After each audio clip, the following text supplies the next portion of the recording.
இல்லாத அளவுக்கு இந்த தமிழ்நாட்டில் 10 தொகுதிகள் வந்து பாண்டிச்சேரி சேர்த்து 10 தொகுதிகள் வந்து திமுக கூட்டணி நின்றனால தான் காங்கிரஸ் வெற்றி பெற முடிஞ்சுது. அதே மாதிரி வந்து எந்த காலத்துலையும் வந்து காங்கிரஸை வந்து திமுக விட்டு கொடுத்ததே இல்லை. ஆனால் வந்து ஊடகத்தில் வந்து தப்பான தகவல்களை வந்து சொல்லிட்டு இருக்காங்க. இந்த கிறிஸ்தோடங்கிற வந்து தமிழ்நாட்டு அரசியல் வரலாறு என்னன்னு தெரிஞ்சுக்காம, திமுக வரலாறு தெரிஞ்சுக்காம, அவர் வந்து திமுக வந்து இக்கட்டான சூழ்நிலை இருக்கும் போதுலாம் காங்கிரஸ் வந்து கை கொடுத்து உதவிச்சுன்னு சொல்லி ஒரு தப்பான தகவலை சொல்கிறாரு. அது மாதிரியே நிச்சயமாக வந்து கிடையாது. காங்கிரஸ் திமுக தான் வந்து காங்கிரஸை கை கொடுத்து உதவி இருக்குது. காங்கிரஸ் வந்து திமுக பல கட்டத்தில் சோதனை பண்ணியிருக்கு. குறிப்பாக வந்து அந்த 2Gன்னு சொல்லி ஒரு பிரச்சனை கிளம்பும் போது மந்திரி சபையில் இருந்த ராசாவையும் கனிமொழியும் வந்து அவங்க கைது பண்ணி அவங்க மேலே வழக்கு போட்டு பண்ணதும் காங்கிரஸ் தான். இது நடக்கலைன்னு தெரிஞ்சும் அந்த துணிஞ்சு அதை பண்ணாங்க. ஒரு அழுத்தத்தின் காரணமாக பண்ணாங்க. அதே மாதிரி வந்து ஒவ்வொரு காரியத்திலையும் வந்து காங்கிரஸ் தான் வந்து திமுகவுக்கு வந்து துரோகம் விளைச்சிருக்கு, சோதனை பண்ணிருக்க தவிர வேற இல்லை. அதே மாதிரி வந்து 2011 சட்டமன்ற தேர்தலில்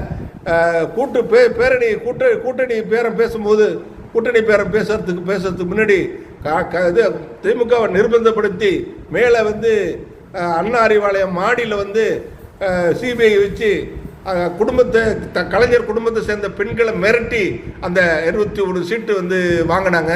அதுலேயும் வந்து காங்கிரஸ் வந்து துரோகம் தான் பண்ணியிருக்கு.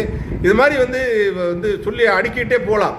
அந்த காங்கிரஸ் துரோகத்தை வந்து அடிக்கிட்டே போகலாம். இருந்தாலும் அதெல்லாம் வந்து போகாம ஒரு அரசியலில் கடந்த காலமாக இருக்கட்டும், நிகழ்காலத்தில் வந்து நம்ம வந்து பேசுங்கிறனால தான் அந்த இந்திய தேசிய ஒற்றுமையை வந்து முன்னிட்டு, இந்தியாவோட ஒற்றுமையை முன்னிட்டு மதவாத சக்தி இங்கே வந்து தமிழ்நாட்டில் நுழைஞ்சிடக்கூடாதுங்கிறனால தான் அந்த நம்ம மாண்புமிகு தமிழ்நாடு முதலமைச்சர் திராவிட முன்னேற்ற தலைவர் முத்துவேல் கருணாநிதி ஸ்டாலின் அவர்கள் இந்த கூட்டணியை வந்து இந்தியா கூட்டணி அமைக்கும் போது முழு முயற்சி எடுத்து பெரிய வந்து ஒத்துழைப்பு இருந்தார் இந்தியா கூட்டணி அமைக்கிறதுக்கு.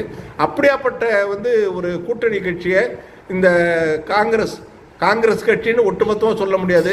இளந்தலைவராக இருக்கக்கூடிய நாங்கள்லாம் ரொம்ப திமுககாரங்களே ரொம்ப மதிக்கத்தக்க மதிப்பு வச்சிருந்த ராகுல் காந்தி அவர்கள் இது மாதிரி நடந்துப்பார்னு சொல்லிட்டு நம்ம கொஞ்சம் கூட வந்து எதிர்பார்க்கல. அதுக்கு முக்கிய காரணம் வந்து நண்பர்களாக சேர்ந்து நண்பர்களாக பிரிஞ்சிடலாம், அதில் ஒன்றும் வந்து தவறு கிடையாது.